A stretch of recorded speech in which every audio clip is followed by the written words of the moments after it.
Les informations, bref, bonsoir. Le gouvernement a l'intention d'établir un cadre juridique afin de créer un comité d'évaluation qui remplacera les deux commissions médicales actuelles existant sous la loi sur la sécurité sociale et les retraites. S'exprimant lors d'une conférence de presse ce matin, le vice-président Ben Affif a déclaré que cette décision contribuera à accroître l'efficacité de la commission médicale. La décision a reçu l'approbation du Conseil des ministres lors de sa réunion à State House hier. Et lors de la réunion d'hier, le Conseil des ministres a également donné son accord pour que les Seychelles approuvent progressivement la loi visant à protéger le commerce aux Seychelles contre le dumping de marchandises illégales sur le marché. Il s'agit de permettre au pays de profiter des mesures déjà existantes pour protéger la sécurité alimentaire nationale des menaces contre les industries locales qui se développent ainsi que d'autres intérêts nationaux qui sont conformés aux obligations du commerce international.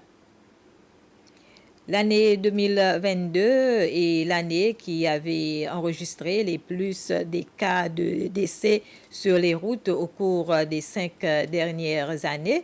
L'information relevée lors d'une conférence de presse tenue ce matin et qui a réuni des représentants du ministère de la Santé, de la Police et du Conseil national de la jeunesse. Ces représentants font partie d'un sous-comité créé au sein du comité consultatif sur la sécurité routière. Ils vont organiser des activités pour la semaine de la sécurité routière qui débutera le 19 novembre prochain.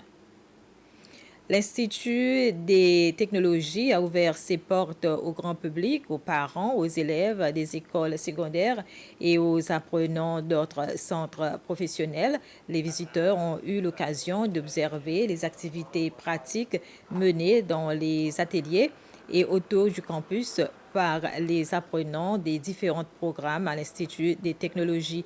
Certains partenaires du SIT comme la PUC, ont également installé leur stand sur le campus avec leur offre de recrutement pour l'emploi des futurs diplômés du SIT.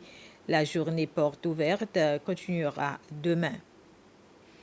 Et à l'étranger, l'armée israélienne renforce son emprise sur le nord de Gaza, que des milliers de Palestiniens fuirent vers le sud dans l'espoir de trouver un abri.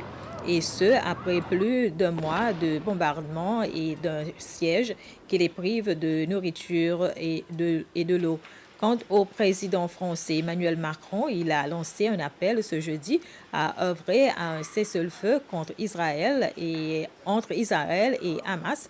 M. Macron a fait cette déclaration à Paris lors de l'ouverture de la conférence humanitaire sur Gaza.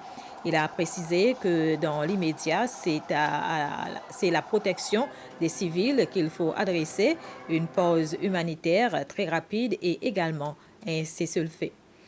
Voilà, c'est de les informations. Bref, merci de votre attention.